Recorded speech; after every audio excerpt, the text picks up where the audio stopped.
Okay, we're here with James Mullin. James, how long have you been an artist? I've been an artist since I can pick up a crayon. I think my fondest memories was using a crayon to draw like images of Batman and dinosaurs when I was like 5. But as far as a tattoo artist, I've been tattooing almost 26 years now. I've been at it a long time. So what made you get into tattooing? Actually, I went to go get my first one when I was just around like 18. My best friend had gotten one.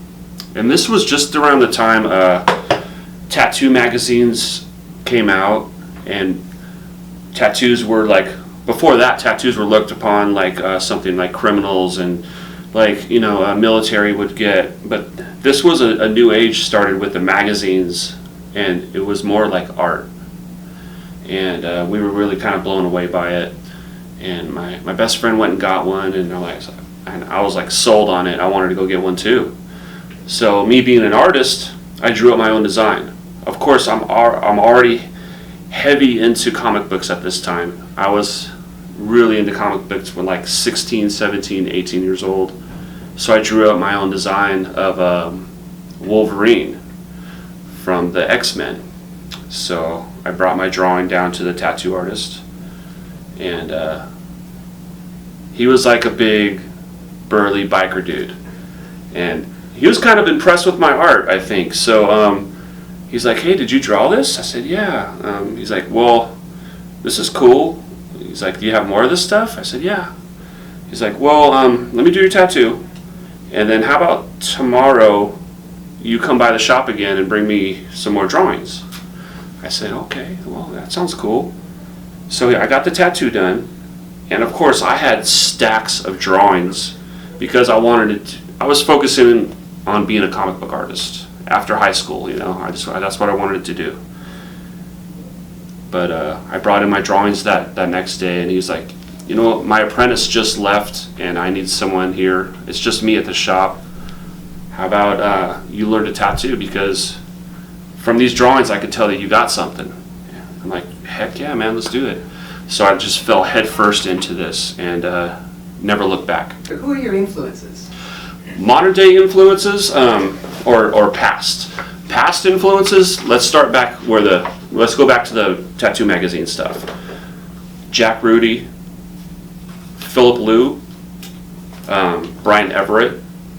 These guys that were big in the magazines in the early 90s when I started were very influential. Guy Aitchison, Gil Monte. Present day artists, I like, my favorite guy is, and he's a friend of mine, dear friend of mine, is Dave Tevenall.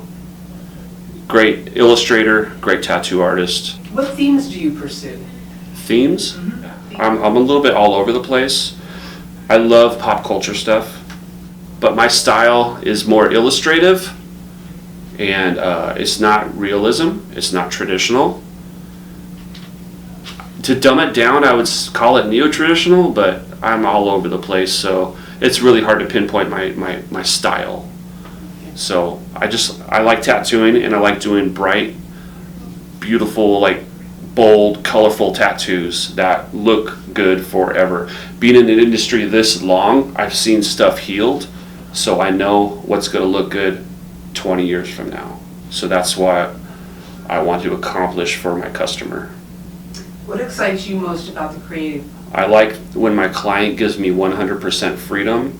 It doesn't happen all the time, but I'm lucky enough to where it happens a lot. They just give me an idea and I run with it. I like to set up a real cohesive design, so the whole thing, background, foreground, the objects all flow in a natural pattern. So if it's by itself, it still looks awesome, but if we're leading up to a sleeve later on, it's still open-ended where I can flow into other objects as well. You use both needles and cartridges? I do. I use coils with the traditional needle setup for my outlining, and then I use a rotary with cartridges for my coloring and my shading. I find coil machines lay down the best lines. and they are unbeatable. And my favorite TATSoul product is the traditional needles that you guys make with the Wrath grips. The foam grips are super comfortable, but in my opinion, they're a little light. I like that weight that the Wrath grip has, so it balances out my coil machine a little bit more. And the open grouping of the traditional needles are great. My favorite is a traditional 9, and that's what I use for my bold lines. And I don't sculpt lines. I like doing one pass on my line work, and the coil machines, really work great for that with that whole combination. And the NV cartridges are great for my rotary setup, for shading and for color packing. What place do you think tattoo art has in the art world? It's still considered a lowbrow form of art. I don't think I know TV shows are making it more known to artists and the community and whatnot, but I still think it's looked down upon from other artists.